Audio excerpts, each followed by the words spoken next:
Y el domingo, antes de entrar aquí el lunes, nos vimos, me abrazó, me besó, me decía que me amaba mucho, que por favor lo perdonara, que él no había querido abandonarme tanto tiempo.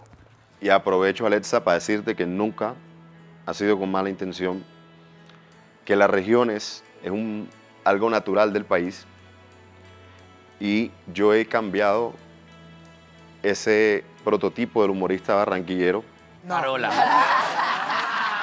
Tecito tan bacano. Imita la foto. Espérate, como 8 años creo. En ese momento fue que yo empecé a sentirme un poco triste, porque mi vida fue bacana. Yo no tengo muchas cosas malas que decir de mi vida realmente, pero ahí justamente vivía ya con mi abuela, con mis tías, con mis primos, porque mis papás se habían separado y fue muy difícil para mí que se separaran ellos. Entonces, ahí me ven feliz, pero pasaba triste. Lloraba todos los días, me escondía a llorar, porque mi papá me empezó a abandonar cuando se dejaron. Al principio todo fue bonito cuando eran esposos, pero cuando se dejaron, algunos papás cometen un error y es, se dejan de la esposa y se dejan de los hijos también. Entonces lloré mucho, que yo no sabía que estaba deprimida desde niña, por esa razón. Pero, hablando de cosas buenas, fui muy feliz con mis primos, con JD, con Mariana, con Gabriela, con Ángel, con todos mis primos, con mis tías. Cuando mi mamá y mi papá se separan, todas mis tías se separan también de sus esposos, entonces prácticamente literal, al tiempo. Primero una, después a los 3 meses otra, entonces todos llegamos a la casa de mi abuelita y vivíamos como 15 en una casa. Dormíamos de lado, en una camita, así, todos apretados, pero realmente fui muy feliz también en ese sentido. Gracias a esa separación yo creo que estoy aquí, porque si no, no sería la persona que soy, porque empecé a ser muy loca. Desde niña me iba para el parque, me escapaba para el parque, a correr, a salir sola. Siempre fui muy independiente.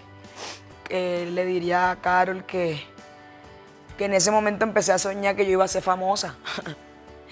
Desde chiquitica empecé, yo voy a ser famosa, no sé en qué, pero yo iba a ser famosa. Y aquí estamos, creo yo que soy famosa un poquito. Entonces, nada, eso, agradecerle a mi abuela y a mis tías, a mis primos que me dieron una familia. El sueño que yo más grande tenía en ese momento, porque cuando se separan mis papás, mi mamá también fue muy joven, me tuvo a los 16, es súper joven. Y era hacer sentir orgullosa a mi mamá. Era lo único que a mí me preocupaba. Entonces yo, súper buena en el colegio también, me ponía no sé qué, tal, acto cívico, y yo trataba de ser la mejor también para resaltar y que mi mamá dijera, wow, Carola, no se me está saliendo de las casillas, ¿no? Después, que quiero agregar una parte, después de ahí, como a los 2 años de esa foto, mi mamá conoció a mi padrastro, que fue la persona que nos cambió la vida realmente, que nos dio también una familia, un papá, todo. Pero nada, yo creo que el único sueño pendiente es seguir haciendo sentir orgullosa a mi mamá. Que yo tengo esta frase, las personas buenas a veces hacen cosas malas. Y mi papá no es una mala persona. Cometió errores en ese momento, como el papá de Alexa o como cualquier papá de nosotros que haya cometido un error. Antes de entrar aquí lo vi, tenía como 2 años de no verlo porque él vive aquí en Bogotá. Duramos 10. Después de esa foto, duré 10 años sin ver a mi papá. Nos volvimos a ver a los 19 y ya obviamente yo vivo en otro país, entonces es más difícil vernos, pero antes de entrar aquí al reality, algo que le voy a agradecer toda la vida a mi mamá y a mi familia es que nunca me hablaron mal de mi papá. Aunque cometía errores de pronto no llamarme, de no quererme ver o lo que sea, mi mamá me decía, y mi padrastro también, ese es su papá y lo tiene que respetar porque ese es su papá. Y obviamente con psicólogo y con Dios de la mano yo he ido soltando un poco esas cargas. Y el domingo, antes de entrar aquí el lunes, Nos vimos, me abrazó, me besó, me decía que me amaba mucho, que por favor lo perdonara, que él no había querido abandonarme tanto tiempo y que él sabe que yo lo amo también.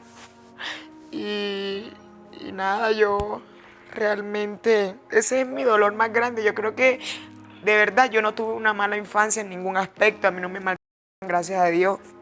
No pasé hambre, nada de eso, pero lo de mi papá sí me afectó demasiado. Bueno, esto es allá en mi barrio, en la Ciudadela 20 de Julio, donde queda el Estadio Metropolitano, donde juega la selección. Esto es diagonal. Yo viví siempre diagonal al estadio. Ahí crecí, tuve una infancia, voy a decir disculpen la palabra, porque fue la propia infancia donde pude jugar trompo, donde pude jugar bolita uñita, donde pude jugar el escondite, todos los juegos que antes eran sanos, donde no había tanto teléfono, donde no había tanta distracción sin quitar la infancia. No fue una infancia de muchas riquezas ni de nada, porque en realidad éramos demasiado, digámoslo, de bajos recursos, pero nunca nos faltó el pan, que eso se lo agradezco a Dios y a mi papá y a mi mamá, que hicieron hasta donde pudieron para que mi hermano y yo, porque somos dos, no pasáramos trabajo.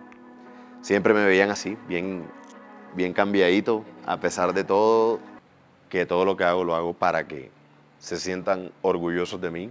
Y que en ese barrio a los 12 años decidí romper, digamos que esa situación económica, y dije que lo iba a lograr, me tocara hacer lo que me tocara hacer. Por eso a la pregunta que me dicen que qué es lo que no sé hacer, no la puedo responder, brother, porque me ha tocado hacer de todo. Yo he vendido en semáforo, yo vendí minutos en ese barrio.